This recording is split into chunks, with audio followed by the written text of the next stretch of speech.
Nous l'avons vu dans la cassette OVNI USA. L'ufologie aux États-Unis est beaucoup plus avancée par rapport à celle de l'Europe en général et de la France en particulier. Il est courant là-bas de parler des gris, ces êtres de petite taille, négatifs, des forfaitures, une comète, les inséminations, les enlèvements bien sûr, les mutilations. Il y a aussi la désinformation là-dessus. Et on serait tenté de penser à tort que c'est seulement là-bas, au-delà de l'océan, que ça se produit. Nous allons voir qu'en France, nous commençons à connaître ce genre de choses extrêmement désagréables.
Il faut le reconnaître, malheureusement, il y a des ufologues en France, ou prétendus tels, pour qui la réalité du phénomène OVNI n'est pas du tout évidente.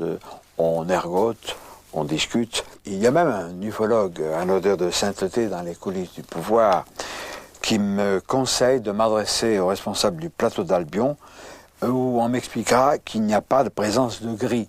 Le gris, je le signale à nos amis qui ne connaîtraient pas ça, ce sont des êtres de petite taille, négatifs, sur lesquels j'ai écrit un bouquin, un roman vérité, Ibien, Alerte rouge, chez Vaugirard. Mais là, il ne s'agit plus de roman, mais d'ouvrages documentaires, où j'explique en long, en large et en travers, témoignage à l'appui, qu'il s'agit bien de gris qui sévissent dans les niveaux souterrains du plateau d'Albion. Alors pour enchaîner sur les ufologues un peu bidons, parlons du prince des ufologues, Jean-Jacques Velasco, qui est abondamment cité dans Omniprésent, dans ce numéro-là, dont le nom apparaît un tout petit sur la couverture du bouquin soi-disant de Jean-Claude Boré, OVNI, la science avance, qui est un titre assez amusant si on y réfléchit bien.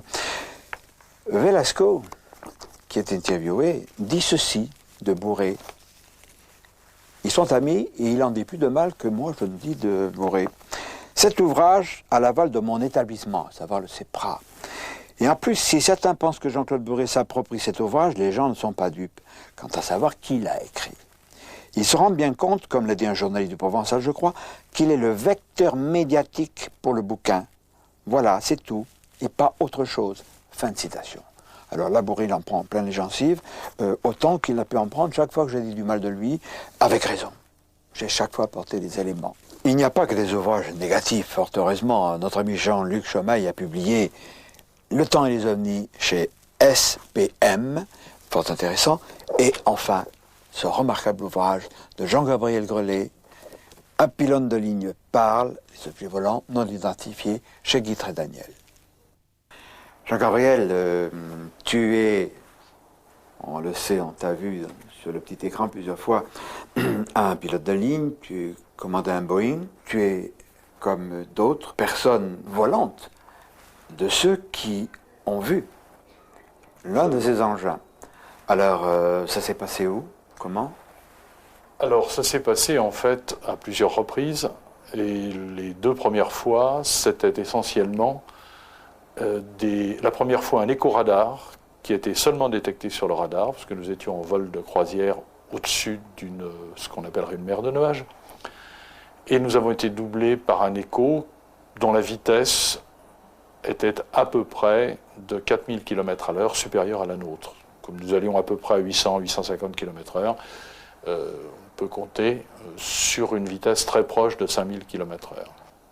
Une seconde fois, c'est passé pratiquement la même chose, bien que cette fois nous avons parfaitement vu une sorte de groupe de trois billes d'acier qui nous dépassaient par la droite, 3 billes d'acier qui avaient derrière elles une énorme traînées lumineuses assez bizarres d'ailleurs. Je crois que c'était tout aussi curieux que l'aspect de ces billes qui finalement n'était assez peu visible. Et derrière, la traînée était en quelque sorte dense, lumineuse et dense, comme s'il avait été produite, je ne sais pas, imaginons du polystyrène éclairé de l'intérieur, ça donnerait un petit peu l'impression. Parmi les recherches que tu as faites dans le domaine de l'ufologie, qu'est-ce qui t'a le plus frappé, le plus étonné, le plus surpris? Oh, c'est un petit peu difficile à dire, mais en réalité, la chose qui me surprend toujours le plus, mais qui finalement, a fini m'a convaincu de la réalité du phénomène OVNI, de sa réalité concrète, ça a été l'attitude complètement aberrante des autorités officielles américaines, qui avaient été mes chefs pendant que j'étais élève pilote aux États-Unis, et qui, en pleine guerre de Corée, négligeaient complètement, mieux faisaient le nécessaire pour qu'il n'y ait aucun rapport d'objets, au moins d'apparence d'objets, qui se promenaient dans le ciel des États-Unis, en pleine guerre de Corée, alors qu'ils étaient en train de former des milliers de pilotes pour la Troisième Guerre mondiale. Or ça, c'est tout à fait improbable, c'est tout à fait impossible. On ne néglige pas, d'abord, quand on est responsable de la défense aérienne d'un territoire, on ne néglige pas ce qui se passe dans le ciel, mais mieux encore, on ne fait pas le nécessaire pour faire taire les témoins potentiels. Or, la seule raison, et je n'ai jamais à aucun moment pensé que les responsables de l'US Air Force ou du gouvernement américain pouvaient être traîtres à leur pays, autrement dit, la seule raison possible, imaginable, c'était qu'ils avaient une source d'information bien meilleure que tous nos rapports, y compris les rapports de pilotes de chasse. Mais je pense d'ailleurs que le sujet continue à être fascinant. C'est pas parce qu'on a découvert que très probablement les extraterrestres sont là, que très probablement ils interagissent avec nous, probablement de multiples façons, qu'il n'y a plus rien à découvrir. Au contraire, c'est le début d'une période absolument fascinante. Découverte fantastique et analyse extraordinaire, objective, oui, nous trouvons ça dans le second bouquin remarquable de Jean-Gabriel Grelet, paru également chez Guy Trédaniel. Hypothèse extraterrestre, c'est le titre, mais c'est une certitude. Vous pouvez me faire confiance et lui faire confiance, c'est une certitude. Lisez-le. En revanche, alors là, les choses comiques, à prétention sérieuse, et qui sont évidemment de l'intox pur et dur, ce qui est assez méprisable, vous le trouverez dans ces bouquins. Alors cet ouvrage en particulier, il est dangereux, parce que sous couvert de recherches qui ont l'air objectives, intéressantes, il s'inspire constamment du GEPAN puis du CEPRA, c'est la même mafia. On cherche à nous raconter des salades, parce que cet auteur, Roussel, s'appuie uniquement sur les principes de banalisation édictés par le GEPAN puis le CEPRA. C'est-à-dire que tous ces phénomènes appartiennent au genre tout à fait banal, c'est mal expliqué, les ovnis, oui, probablement, mais enfin, c'est pas sûr, on va voir, il n'y a rien. Alors, prudence. Maintenant, nous allons nous rendre dans la Meuse, à Tronville-en-Barrois, auprès d'une famille qui ne fait pas parler d'elle, des gens normaux, qui ont vécu une bien curieuse aventure qui ne doit rien à l'imagination. Monsieur Michel Lopez, c'était la nuit du 3 janvier 1994. Il était minuit environ. 0h05. Voilà. Qu'est-ce qui s'est passé? Il était 0h05, ça a duré jusqu'à 0h20. Alors, ce qui s'est passé, c'est-à-dire on venait de se coucher. On venait de se coucher, donc tout le monde était couché. Donc moi, ma femme et mes enfants. Donc moi, ma femme et la petite. Bon, tout d'un coup, moi je vois une lueur très claire. Bon, alors de là, moi ça m'a quand même inquiété. J'ai dit, bon, il y a quelque chose qui se passe. Puis premièrement, moi je dors toujours mes volets ouverts. Comme je sais qu'il y a pas mal de coups durs, des fois de cambriolage, les voitures, comme ma voiture couche dehors. Alors je me suis mis tout de suite à ma fenêtre. Et c'est là que j'ai dit, qu'est-ce qui se passe? Qu'est-ce que c'est de ce phénomène-là? Qu'est-ce que c'est? Alors c'est là que tout le monde s'est levé, toute ma famille. Et puis quand on a découvert ce phénomène-là, de l'intérieur, et on l'a observé peut-être 2-3 minutes à l'intérieur, Alors, M. Lopez, après avoir vu cette lueur dans votre chambre, vous êtes sorti, vous avez vu quoi? Ben, moi, j'ai vu un engin posé, mais je ne l'ai pas vu ni décoller, ni atterrir. Je suis franc, hein. C'est ce que j'ai bien dit à tout le monde. Moi, j'ai vu qu'il était à terre, et moi, pour moi, c'est un truc, un phénomène que je n'ai jamais rencontré dans ma vie, ni ma femme, ni mes enfants, ils ont tous été marqués par ça. Et ça avait la forme circulaire, hein, en circulaire. À peu près, d'après ce qu'on, j'imagine, 5-6 mètres en circulaire, avec un dôme. Le dôme était transparent. Le dôme en façade, très large, et très haut, et très transparent. Très transparent, très clair. On les voyait comme on se voit ici. Et vous avez vu des... 3 êtres humains.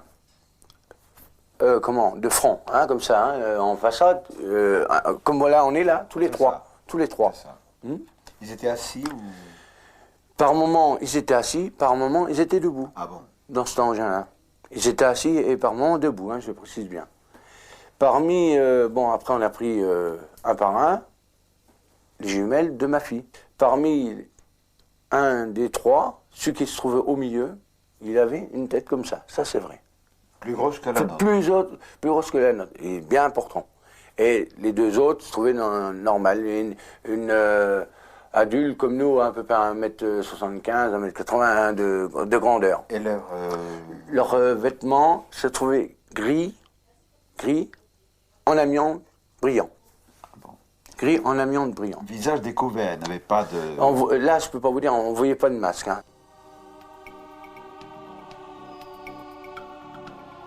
C'est donc ici, sur ce chemin, que M. Lopez a vu avec sa famille un engin d'origine extraterrestre ou originaire d'une autre dimension.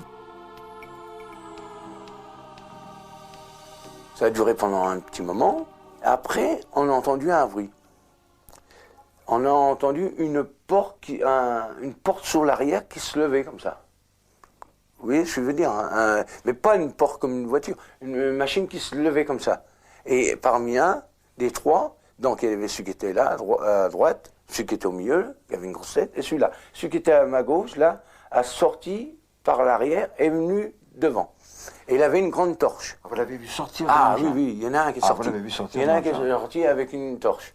Et il a éclairé devant son appareil, et puis après, sans doute qu'ils nous ont vus, parce que nous on les voyait très bien comme en plein jour. Donc il est sorti, après on l'a vu remonter dans l'appareil, tout s'est rééteint, et puis ça a pivoté, et on a entendu un bruit de réacteur, ça fait ouh, et puis on n'a plus rien vu, on est rentré. Mais on ne l'a pas vu repartir. Vous dites un bruit de réacteur, mais c'est une image. C'est pas un sifflement violent comme celui d'un réacteur. Non, c'est un bruit sifflement. Auparavant, le phénomène ovni ne les intéressait pas. Mais confrontés à la réalité, les Lopez ont décidé de s'informer. Ils ont également fait part de leur expérience à d'autres personnes. Et là, malheureusement, ils se sont heurtés à l'incrédulité des gens. Oh ben, il y en a qui ont... Bon, les gosses, les jours qui suivaient, bon, ils ont fait traiter d'E.T., de fou, vous êtes fou, vous avez rêvé, tous des trucs comme ça qu'ils leur ont dit hein, aux enfants. Hein. Même à moi à mon travail, ils m'ont dit, mais tu rêves, tu t'as rêvé ou quoi? Heureusement, les sarcasmes n'effacent pas la réalité. Et comme c'est souvent le cas dans les affaires de contact, d'autres observations se produisent qui renforcent les précédentes. Quelques jours après, j'ai fait d'observations dans le ciel, à Tranville-en-Barrois. Mais moi, j'ai dit, on ne dira plus rien, parce que vu qu'on est déjà pris pour des fous, vous allez à Tranville, tout ça.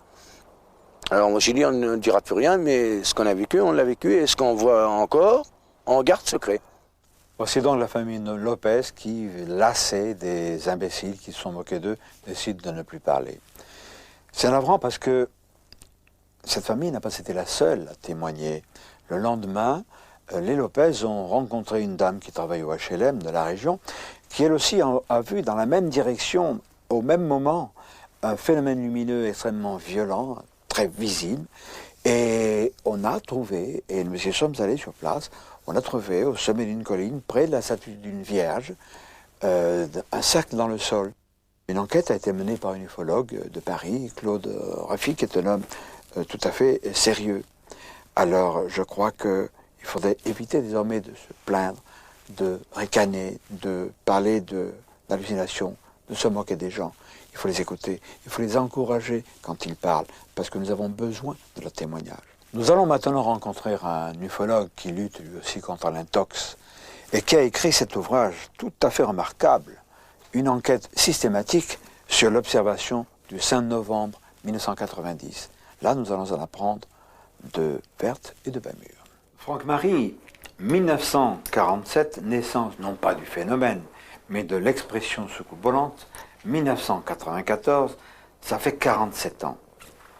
Et bien évidemment, qu'entre spécialistes, on sait que ça a terriblement évolué. Et on sait qu'on va vers autre chose. Alors, quel est le point de tes recherches dans ce domaine et vers quoi nous dirigeons-nous? Bon, le point de recherche, en fait, tout a commencé pour nous par le cas du 23 septembre 1986. Nous venions d'avoir la création de notre groupe, donc Banque OVNI, et les premiers appels à témoins qui étaient passés à l'époque donnaient en fait un panorama de la situation sur les événements du 23 septembre 86, 7 heures du matin, une multitude d'objets au-dessus de l'Europe, des lumières dans le ciel, des objets apparemment matériels, et des témoignages qui sont arrivés qui confirmaient que la version officielle de l'époque donnée par le milieu scientifique français, à savoir des rentrées météoriques, ne correspondait à rien de cohérent par rapport aux témoignages. Mais à l'époque, on n'était pas réellement prêt à réagir peut-être aussi positivement, donc on a fourbi un peu nos armes avec le temps qui a passé, l'expérience venant du contact avec les témoins, et là on a eu effectivement de nouveau pour cette vague du 5 novembre 90 la possibilité de faire un travail peut-être plus évident.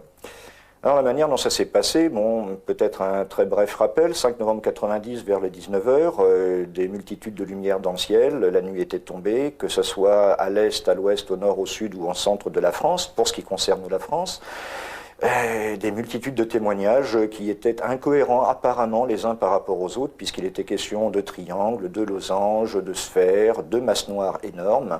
La version officielle donnait la rentrée de l'engin porteur d'un 3e étage de fusée qui avait lancé le satellite Horizon 21 quelques jours avant.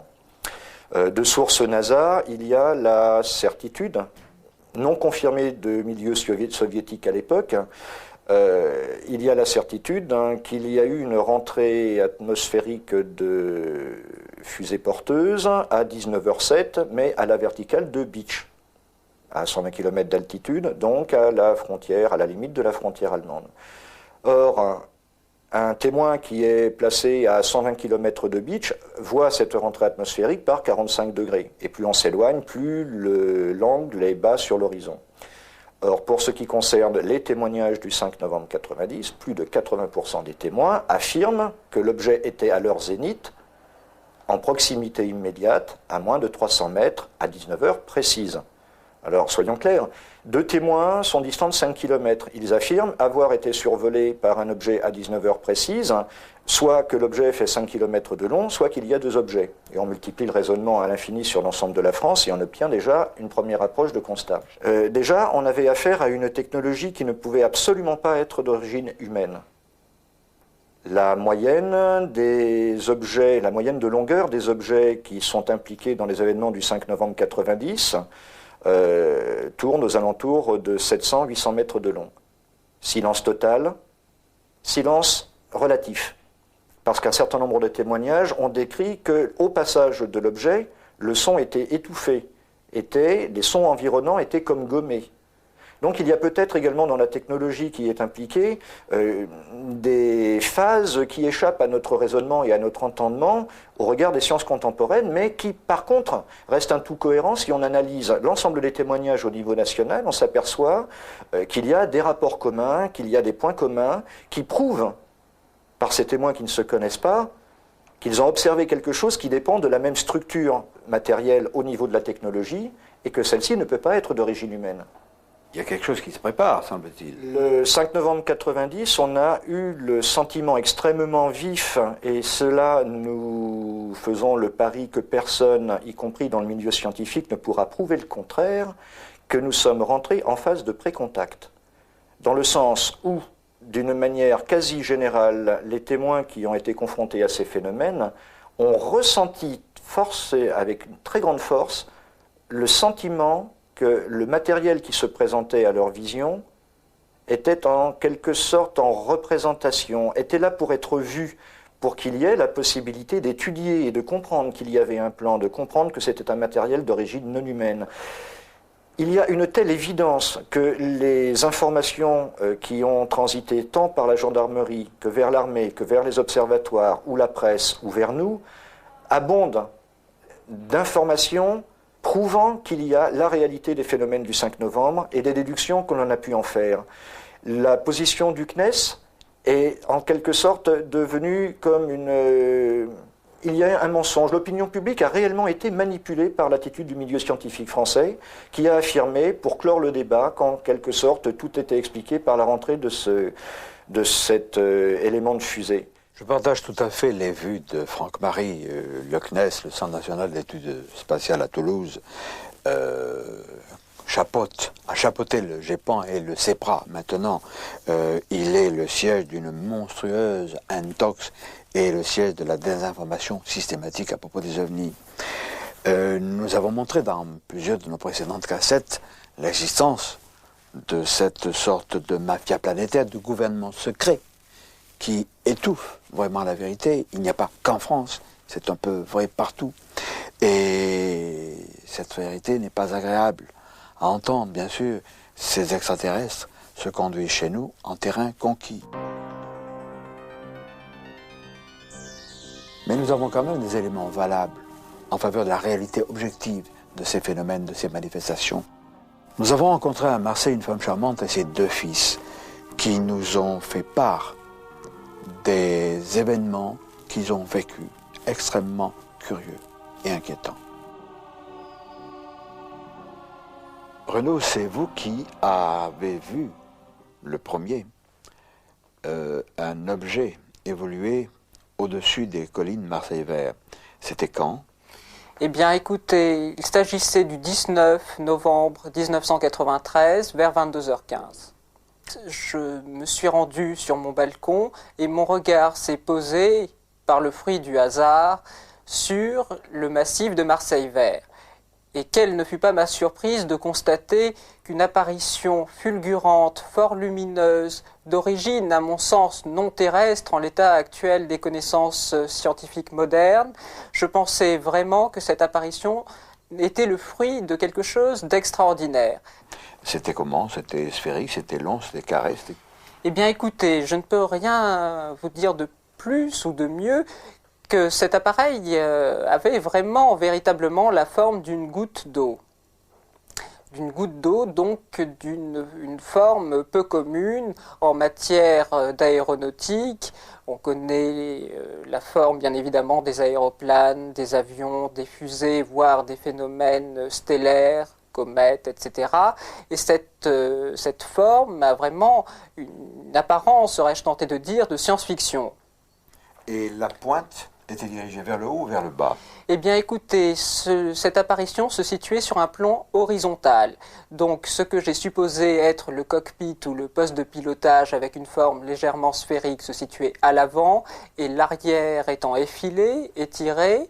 Il s'agissait véritablement donc d'un plan horizontal et d'une direction légèrement sphérique. Le véhicule a suivi pratiquement, le véhicule ou l'appareil a suivi la trajectoire du massif de Marseille-Vert et de la colline. Intrigué par cette affaire, Olivier, le frère de Renaud, décide de se rendre dans la colline Marseille-Vert. Et là, il sera à son tour confronté au phénomène. Alors, le phénomène s'est passé vers 15h. Voilà, c'était dans les jardins de Marseille-Vert, dans les collines de Marseille-Vert. Et suite à l'observation de mon frère, j'ai décidé d'aller sur le site et de voir s'il y avait des traces. Alors, je suis monté sur la montagne. Je suis resté 2 ou 3 minutes et auparavant j'ai entendu des bourdonnements. Alors je me suis dit bon ben c'est bizarre, bon on va voir. Alors je suis monté et je vois une forme, un ovni en forme de goutte d'eau qui est sorti du sol sans faire aucune trace sur le sol et qui montait à peu près de 15 ou 20 mètres et qui a disparu comme ça sans aucun bruit. Alors la taille de cet engin faisait sans doute 2 ou 3 fois celle d'un homme. Et affolé, j'ai pris mes jambes à mon cou et je suis parti. Et je suis parti vers chez moi en 5 minutes. Voilà, j'ai couru affolé, je me suis affolé. Et je crois que votre maman fut également le témoin, mais pas du tout au même moment. Pas du tout au même moment, oui. Elle était témoin de ce genre d'apparition 1 an ou 2 ans auparavant, c'est l'observation que j'ai faite. Liliane, vous êtes la maman d'Olivier Renaud, qui ont fait une observation. Chronologiquement, comment ça s'est passé? Alors, tout à fait. Dans un premier temps, il y a 2 ou 3 ans, je me suis retrouvée sur mon balcon parce qu'il faisait très chaud dans l'appartement, c'était début juillet. Et j'ai regardé le ciel parce qu'il y avait un ciel super étoilé. Et tout d'un coup est arrivée une apparition, disons, que je qualifierais d'ovni, puisque ovni c'est non identifié, qui a fait un passage fulgurant dans le ciel et qui est allé, entre guillemets, se buter contre la colline. Et pour moi, je m'imaginais que ça allait se fracasser contre la colline. Et en fait, pas du tout. Ça ne s'est pas fracassé, ça a disparu. Et c'était en forme de goutte. C'était elliptique, en forme de goutte, c'était assez énorme. Et j'ai vu tant et plus des étoiles filantes, parce qu'à la montagne, nous en voyons beaucoup. Donc, je ne pouvais absolument pas l'identifier à une étoile filante. Je ne pouvais pas l'identifier à quelque chose de connu. Je n'ai rien dit, j'en ai parlé à maman, je dis, tu sais, j'ai vu ceci, et puis point final. Et je n'en ai pas parlé aux enfants, pourquoi je l'ignore, et ça a été une affaire classée. Et le soir, quelques années plus tard, Renaud est venu un jour me réveiller, c'était le soir, me réveiller en me disant, tu sais, j'ai vu un objet, quelque chose. Alors, comme j'étais en train de dormir, j'avais vraiment pas envie de rentrer dans cette discussion. Et le lendemain, ça m'a quand même trotté. Et j'ai demandé à Renaud ce qu'il avait vu. Et avant même de lui dire, de voir ce qu'il avait dessiné, je lui ai dit, c'était en forme de goutte, ce que tu as pu voir. Et il m'a dit exactement.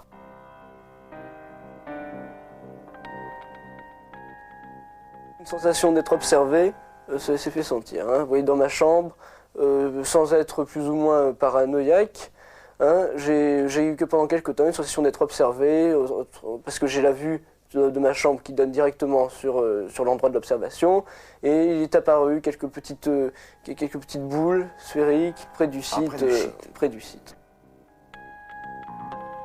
Alors voilà, l'observation s'est faite ici, vers cette montagne, hein, sur cette butée, et le phénomène s'est constaté ici. Voilà, disons que ça donne en plein sur la chambre, et on voit à chaque fois les petites boules qui sont venues ici, hein, et tous les phénomènes ont été constatés dans ce site. Hein.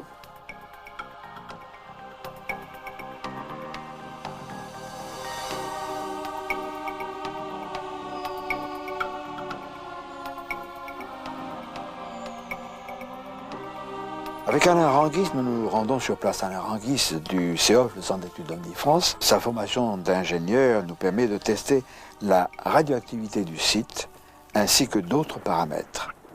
Comme nous nous y attendions, les mesures ne révèlent rien d'anormal. Pourtant, un événement intéressant se produit. Olivier se met subitement à saigner du nez.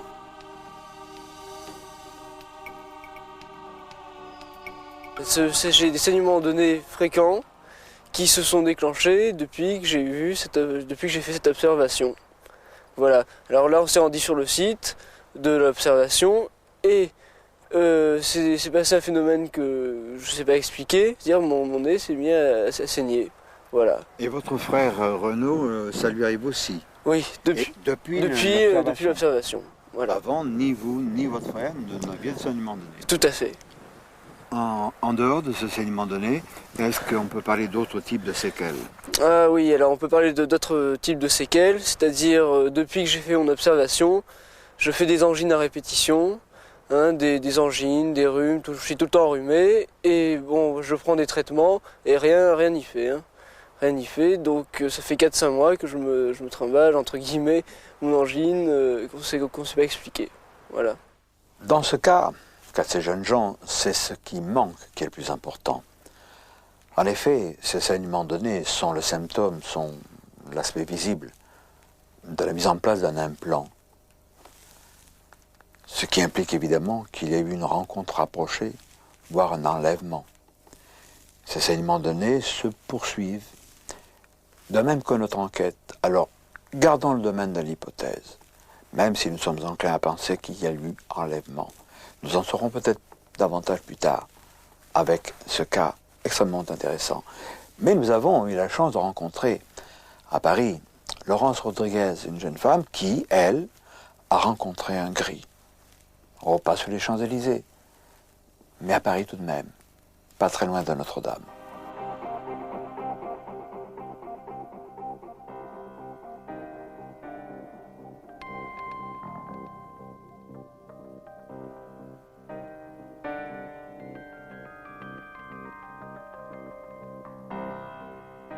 Nous sommes derrière Notre-Dame, à Paris bien évidemment, et Laurence Rodriguez, vous avez eu dans votre vie des choses marquantes, curieuses. D'abord, en mai 1976, que s'est-il passé? En mai 1976, je sortais, il était 10 heures, le ciel était dans cette bleu, comme aujourd'hui, et je sortais faire des courses avec ma mère, et toutes les deux, j'ai aperçu un objet brillant, immobile dans le ciel. Bon, vous l'avez observé pendant combien de temps? 1 minute ou 2, il est resté immobile, sans bouger, au-dessus donc de la mairie, à peu près. Quelle forme à peu près? Comme un disque, moi j'appelle ça une médaille, mais un disque, la forme d'un disque. Bien. Quelques années plus tard, disons 10 ans plus tard, c'était en 88 je crois. 88, en mai 88. Vous étiez dans ce square, Jean 23, avec vos jeunes cousines espagnoles. Oui, je leur faisais visiter la ville. Voilà. Je traversais donc le square et arrivé à ce niveau du square, je suis restée complètement pétrifiée de peur et d'horreur. Quelqu'un était posé sur le banc, assis sur le banc, agenouillé, qui me regardait, les yeux très très noirs et perçants, une peau d'un gris. On ne peut pas définir entre le gris plomb et entre le gris vert, qui était assis là, qui me regardait. Et j'ai demandé à mes cousines, qu'est-ce que c'est cette personne? Elle dit, mais il n'y a rien du tout sur ce banc. Tu rêves? Viens avec nous, viens. Et impossible de bouger quoi que ce soit, tellement j'avais peur.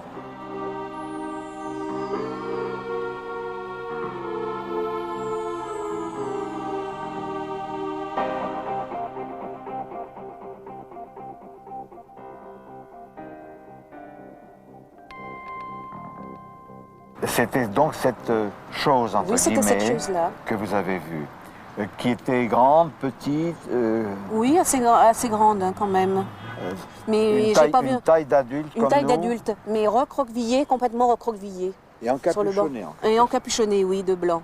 D'un blanc comme du lin. Bien, alors cette observation, vous l'avez faite toute seule, c'est-à-dire Toute que seule, vos oui. cousines ne l'ont pas vue. Personne ne l'a vue, Ils n'ont non. pas vu cette créature. Et cette créature, vous regardez-vous ou Non, elle me regardait, elle me fixait. Elle vous fixait. Elle me fixait. Elle vous fixait.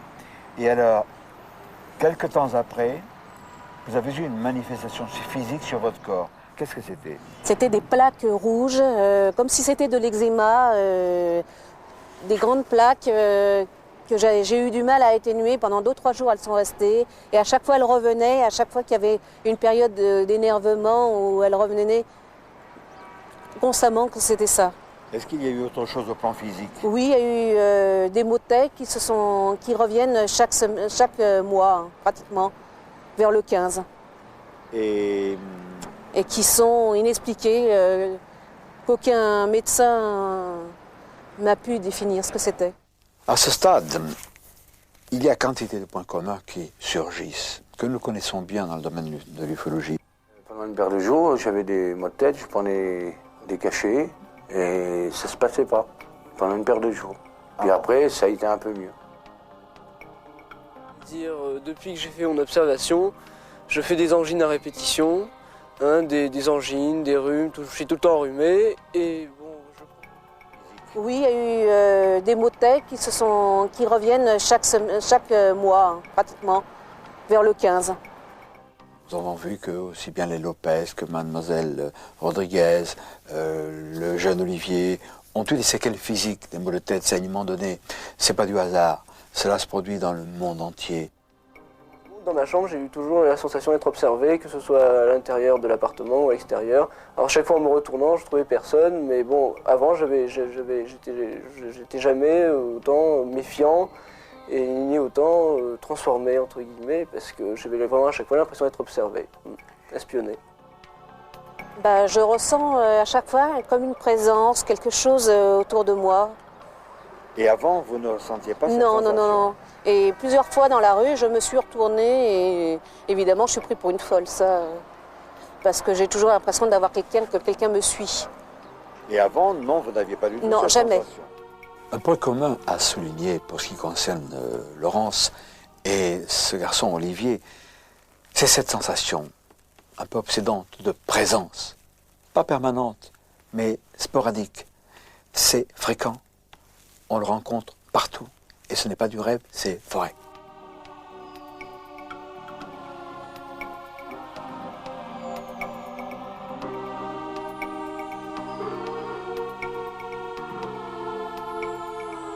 Et c'est vrai, parce que nous sommes une espèce sous surveillance de ces êtres qui viennent d'ailleurs. On trouve dans des ouvrages, en particulier E.T. Connection de Timothy Good, c'est un ouvrage collectif paru aux presses de la Cité, on trouve les extraterrestres sont parmi nous. Bien sûr, s'ils se contentaient de se balader, ce serait un moindre mal. Là, on les montre agir. Et c'est fichtrement inquiétant. Un bouquin va paraître vers le mois de novembre 1994 de David Jacob, un auteur américain. Il aura pour titre Secret Life, ou plutôt Vie secrète, avec un sous-titre qui n'a pas encore été trouvé, qui voudra dire les extraterrestres qui sont chez nous, qui se manifestent, enfin peu importe. Rappelez-vous, Vie secrète, David Jacob, novembre 1994, auprès de la Cité. Mais, dans un an, second semestre 1995, un bouquin encore plus extraordinaire, procédant de la même manière, des enquêtes sur des jeunes femmes qui ont été enlevées, inséminées, etc. C'est un médecin, c'est le docteur John E. Mack, que j'ai rencontré trop rapidement lorsque nous avons réalisé la cassette OVNI USA à Richmond, à Virginie, et qui nous a confié la traduction de son ouvrage qui s'appelle Abduction. Abduction, ça veut dire enlèvement au pluriel. Et là, il a lui-même enquêté, il a lui-même examiné, il a lui-même hypnotisé de nombreuses jeunes femmes aux États-Unis qui ont vécu le même enfer, le même drame humain. Et ces jeunes femmes ont parfois, quand elles en ont parlé, librement subi les mêmes affres de savoir qu'on les prend pour des menteuses. Ce ne sont pas des menteuses, ce sont les imbéciles qui rient, qui font croire qu'elles sont des menteuses. Elles ne mentent pas, elles révèlent quelque chose de dramatique qui leur est arrivé. Mais tout ça, direz-vous, c'est encore aux États-Unis, mais non. Nous avons en France, nous avons rencontré une famille. Par souci de discrétion, nous l'avons invité, cette famille, au Novotel de Nancy, pour le premier contact. Le père, la mère et l'enfant, qui ont vécu des expériences analogues, perception de ses présences. L'enfant a souffert dans sa chair de cette aventure. Le père, la mère vont nous expliquer pourquoi.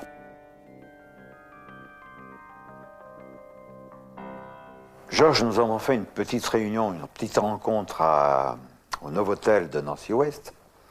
Ça, c'est pour noyer le poisson, pour les indiscrets.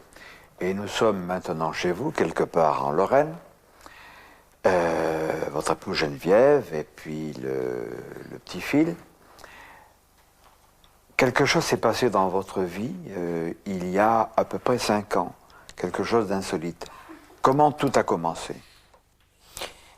Eh bien, ça a commencé par l'apparition de petites silhouettes noires assez furtives Donc ma femme Geneviève en a vu de son côté, moi du mien, mais jusqu'à un événement, nous n'avons jamais discuté de ces choses-là entre nous. C'est ça, vous étiez un peu gênés l'un l'autre en se disant, si moi je le dis, Geneviève va s'imaginer que je rêve. Et Geneviève, de son côté, se disait, si je dis ça à Georges, il va penser que je rêve aussi.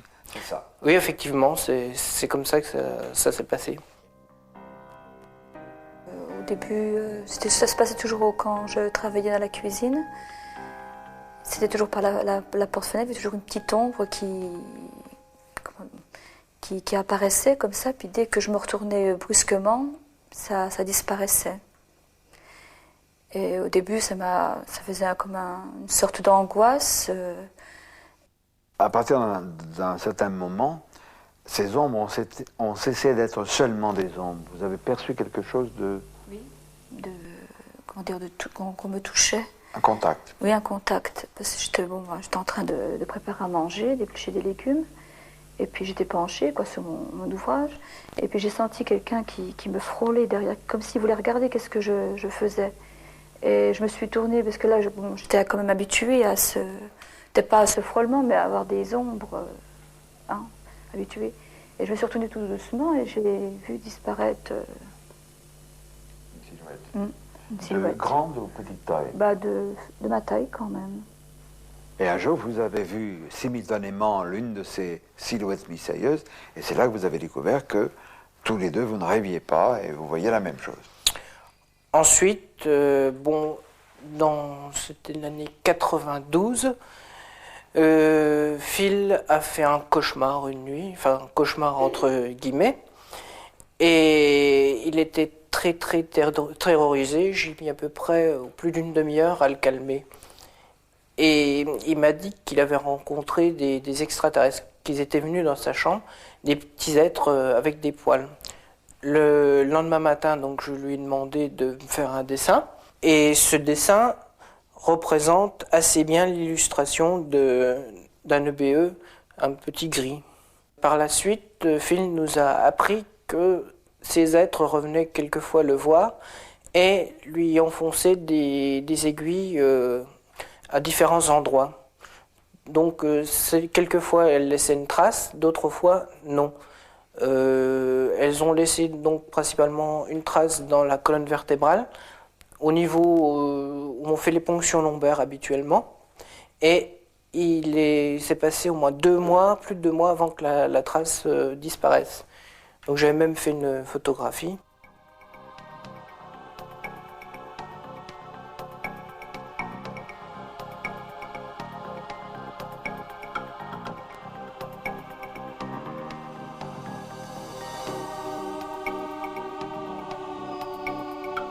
Une nuit, parce que je voulais refermer la porte de mon fils, parce qu'il la laisse toujours entrouverte, parce qu'il a peur la nuit. Et quand je voulais m'approcher de la porte, j'ai entendu elle est là. Alors moi, je dis je rêve ou c'est... Voix masculine, féminine Je sais plus. Non, pour vous dire, c'était une voix. Et j'ai ouvert tout de suite la porte parce que j'ai eu peur qu'est-ce qu'ils vont faire à mon garçon. Alors je suis rentrée et il n'y avait plus rien. Il dormait. Mais depuis que j'ai entendu ces voix, je suis sûre que quand je suis toute seule la nuit, j'ai l'impression d'être surveillée. Même quand j'éteins les lumières, il y a un soir, et j'ai l'impression qu'il y avait des ombres tout autour de mon lit. Des présences. Oui, une présence. Et dès que j'allume la lumière, il n'y a plus rien. Pas de perception de bruit de pas, non? Non. Et j'ai l'impression d'être toujours épiée quand je veux dormir. Et puis j'ai pas l'impression qu'on essaie de m'hypnotiser. Et alors c'est sûr que ça m'empêche beaucoup de dormir. Et cette sensation d'être hypnotisé, ça traduit comment? Vous percevez des lumières, vous percevez... Oui, c'est des rayons circulaires,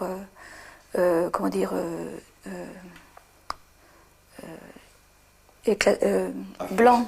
Un faisceau? Oui, un faisceau. Comme si on voulait me faire rentrer dans ce faisceau. Alors chaque fois, j'ai dit non, je ne veux pas y être. Alors j'ouvre les yeux, j'ouvre la lumière et Et la sensation Oui, disparaît. elle disparaît. En tout cas, j'ai jamais essayé de marcher dans leur jeu, dans leur système. Autrement, ils reviennent souvent lui faire donc ces petits prélèvements, ou je ne sais pas quoi, lui mettre ses aiguilles. Et c'est là qu'il nous a parlé donc de nouveaux types de créatures sans poils. Je vous ai posé la question lorsque nous en avons parlé au téléphone l'année dernière. Est-ce que vous aviez laissé traîner mon roman Vérité Ibien? Et vous m'avez dit pas du tout, il ne l'a jamais vu. Non, je l'ai acheté après même. Après. Donc il n'a pas pu être influencé Non. par l'illustration de couverture. Non. Absolument. Puisque en plus, quand je l'ai acheté, je ne vais même pas montrer tout de suite. Et bon, un jour, je lui ai montré, je me semble que c'était vous qui m'aviez dit de lui montrer. Et il m'a dit, ah oui, effectivement, c'est ceux-là. En parlant des velus. Des velus.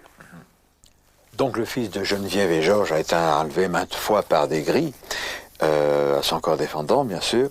C'est un schéma qu'on retrouve régulièrement. Et à ce propos, j'ai rencontré cet été à Paris, chez mon confrère ufologue Claude Raffi, notre ami Wendell C. Stevens, qui apparaît dans la première cassette, cet Américain de certain âge qui a vécu des aventures curieuses, mais dont la petite fille, elle aussi, a été enlevée par les grilles.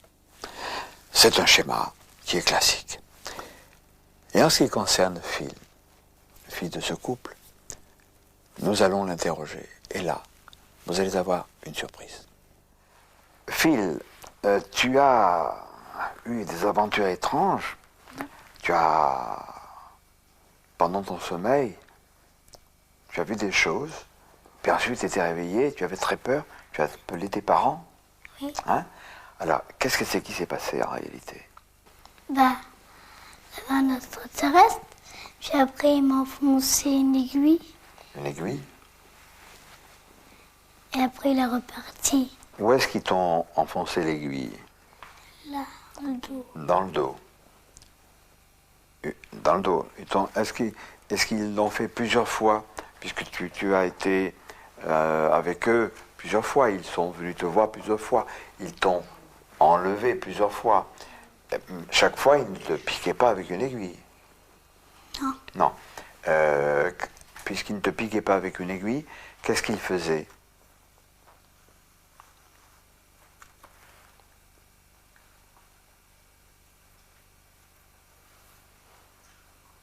Je vous avais annoncé une surprise. Peut-être que vous êtes un peu déçus. Je vais y revenir.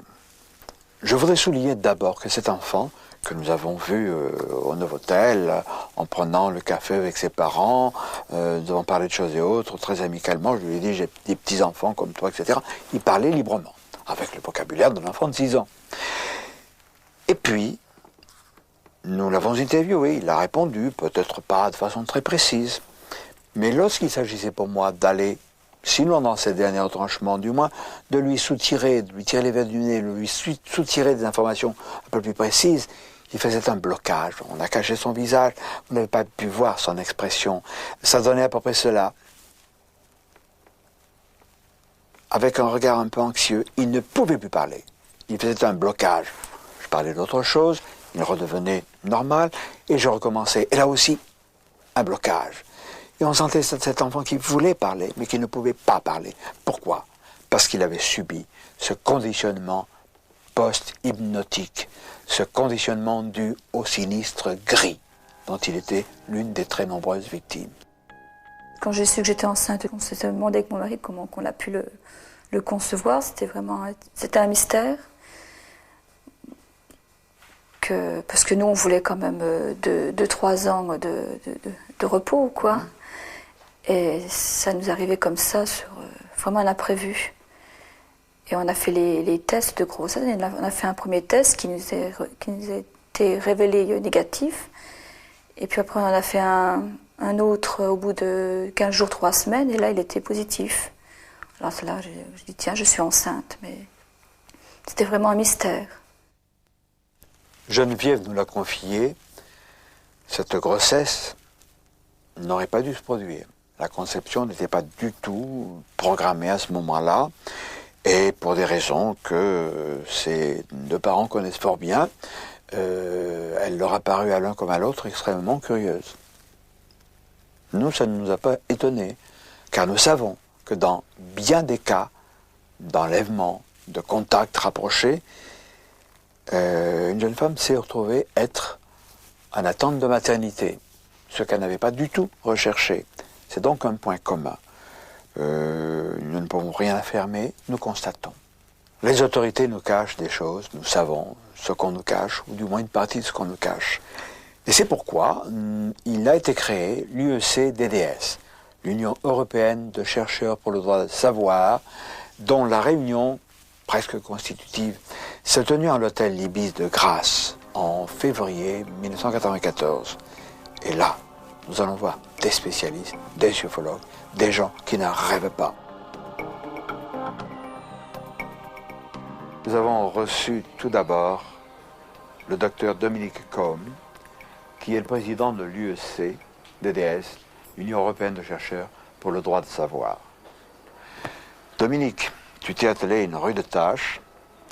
Je vais te demander de résumer un peu les buts de ce groupement, qui comporte, c'est très important de le signaler, des médecins, des scientifiques, des ingénieurs, des chercheurs, entre autres. Ma première mission est de m'assurer de l'intégrité morale, intellectuelle et également scientifique de tout le bureau. Et donc nous allons essayer d'amasser des preuves ou de récupérer des preuves qui ont été cachées par une motion, de manière à pouvoir savoir, c'est le droit de tout citoyen, c'est le droit de savoir s'il y a une possibilité de visiteurs ou de présence extraterrestre sur Terre. Peut-être que c'est une hypothèse qui n'a de vérité que de 1 ou 10%, mais de toute façon, on n'a pas le droit de l'écarter en ce moment. Le fait que l'UEC comporte justement des hommes de science, des scientifiques, des médecins, biologistes et autres, tu es médecin et biologiste par exemple, va nous permettre de créer un groupe, un centre, c'est l'intérêt de cette association, c'est que au moins toute information pourra être disséquée d'une façon honnête et scientifique. On peut avoir recours, on peut avoir recours à d'autres personnes, d'ailleurs, dans nos connaissances et nos amis.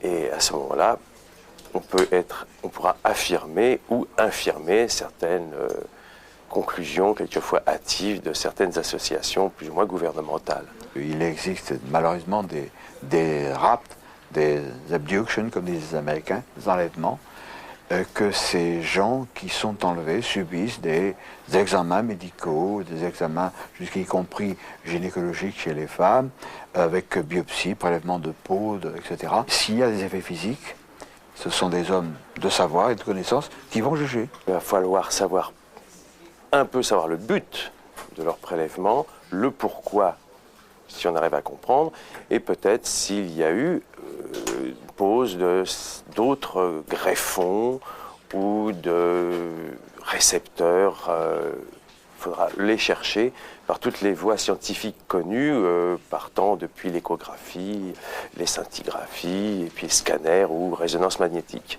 Et on fait appel également à tous les scientifiques qui veulent apporter une pierre à notre travail. Claude Chapeau, tu es le coordonnateur de l'UEC, l'Union européenne de chercheurs pour le droit de savoir, et ça a été, je crois, une journée mémorable à plusieurs raisons. Mais oui, je t'ai entendu dire que c'était une journée historique. Pourquoi une journée historique? Parce que nous avons préparé une motion de censure qui a été signée par plus de 40 personnes, 40 membres adhérents à l'Union, à l'UEC, et cette motion va partir donc sur le bureau du président de la République, au Parlement européen, traduite en anglais, et dans tous les États membres de la communauté, et également à M. Bill Clinton, avec espoir de retour. Bien évidemment, l'UEC a fait feu de tout bois. Il a envoyé des courriers un peu à toutes les grandes personnalités d'Europe, et il a reçu des réponses elles n'ont rien de transcendant. Hein. On sent que chacun se réserve un petit peu, mais on sent derrière tout ça, c'est l'étouffoir. C'est visible. Le fameux ordre mondial, nouvel ordre mondial, dont on a beaucoup parlé, qui est lié à la trilatérale, et donc indirectement au gris, avec le MJ12. Cet auteur, qui n'est pas connu, Pierre Jurvillier, vient de publier, à compte d'auteur, l'opération Delphes 2. Politique fiction, rien à voir avec les ovnis, mais Pierre Jurvillier dénonce cette mainmise occulte qui garotte les nations. Un oubli, Pierre Jurvillier, et je ne le savais pas, a été le mécanicien de bord de Jean-Gabriel Grellet du temps où il pilotait des Boeing. Et Pierre Jurvillier, que j'ai eu au téléphone récemment, ne savait pas que je connaissais Gabriel Grellet. Intéressant.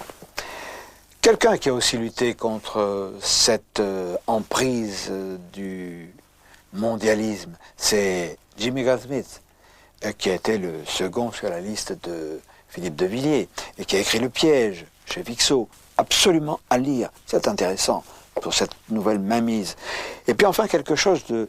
Nous revenons dans le domaine des ovnis, c'est À l'intel de mon confrère et ami Jacques Vallée, paru au Mercure de France en 86, donc écrit en 85. C'est important, parce que là Jacques Vallée dénonce, sous forme romanesque, cet envahissement, ce contrôle mondial par À l'intel.